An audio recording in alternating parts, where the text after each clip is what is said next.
There is one financial rule, a single principle, that quietly determines whether you spend your life building wealth or just getting by. It is not about budgeting. It is not about cutting your morning coffee. The people who know this rule rarely talk about it, and the institutions that could teach it have every reason not to. By the end of this video, you will understand exactly why the gap between the wealthy and everyone else keeps growing. And it has nothing to do with how hard you work. You earn a decent income, maybe not great, but enough to get by. Yet every month somehow, there is nothing left. The paycheck arrives, the expenses absorb it, and you are back at zero, or close to it. You tell yourself, next month will be different. You will spend less, save more, finally get ahead. But next month arrives, and the same thing happens again. It feels like running on a treadmill that never stops, no matter how fast you go. Sound familiar? You are not alone, and you are not failing. You are stuck in a pattern. Here's what makes this so frustrating. The harder you work, the more you seem to spend. A raise arrives and somehow expenses rise to match it. A bonus hits, and it disappears before the month is out. Economists have a name for this, lifestyle inflation. But that is just describing the symptom, not the cause.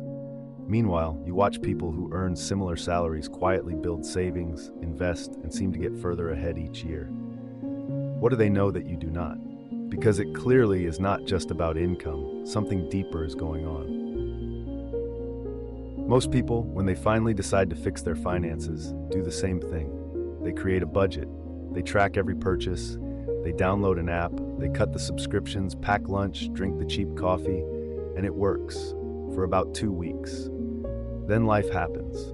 Discipline slips, old habits return, and they are back where they started, except now they also feel guilty. The budget was not the solution. It was a bandage on a broken system. Budgeting treats the output of your financial behavior, not the input. That distinction is everything. Here's the thing nobody says out loud. The reason budgets fail, the reason raises disappear, the reason most people retire with almost nothing despite decades of work, it is not a discipline problem.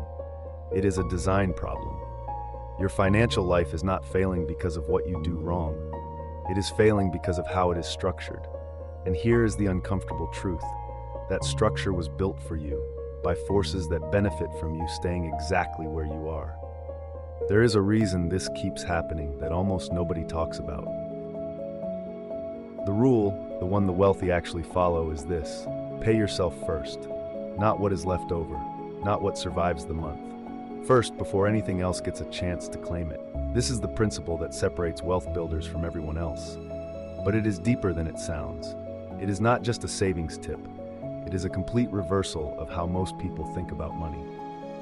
The standard model is earn, spend, save what is left. The wealth model is earn, save first, then spend what remains. One letter different, completely different outcome. Thomas Stanley spent decades studying actual millionaires in America. Not celebrities, not tech founders, ordinary people, teachers, accountants, small business owners who quietly accumulated significant wealth. The single most consistent behavior: they treated saving as a non-negotiable expense, not a goal. They automated it before lifestyle could absorb it. Meanwhile, research from the Federal Reserve shows nearly 40% of Americans cannot cover a $400 emergency. Not because they never earned enough, but because every raise they received was immediately converted into a higher cost of living. Watch how someone who is quietly building wealth behaves when money arrives. A bonus lands in their account. Before they even look at it consciously, a portion is already redirected automatically into savings or investments. The money never hits their spending account. They cannot miss what they never had access to.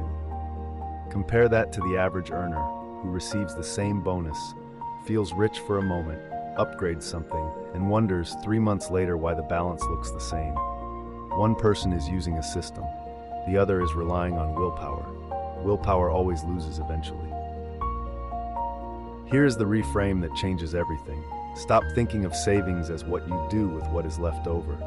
Start thinking of it as paying a bill to your future self. When you get your paycheck, you have obligations. Rent, utilities, phone, every single one of those gets paid before you spend freely. Your future self deserves to be on that list, not at the bottom of it, at the top. The moment you treat your own financial security as a non-negotiable monthly obligation rather than an optional goal, the entire system changes. You stop managing what is left. You start managing what you keep. Principle 1.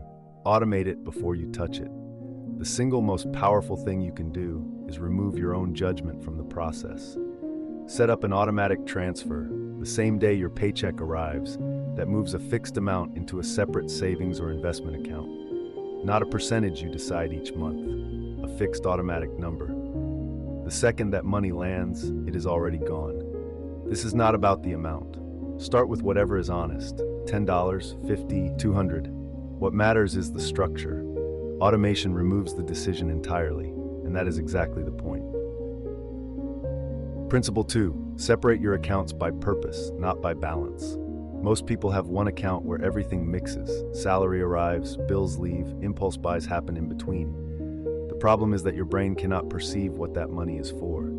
When you see a balance, you see spending power, not future security. Open a second account, ideally at a different bank, and call it something that activates protection, not temptation. House, emergency, freedom.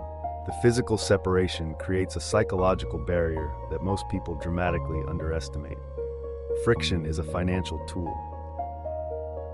Principle 3. Make the saved money work harder than you do. Saving is the foundation, but it is not the destination.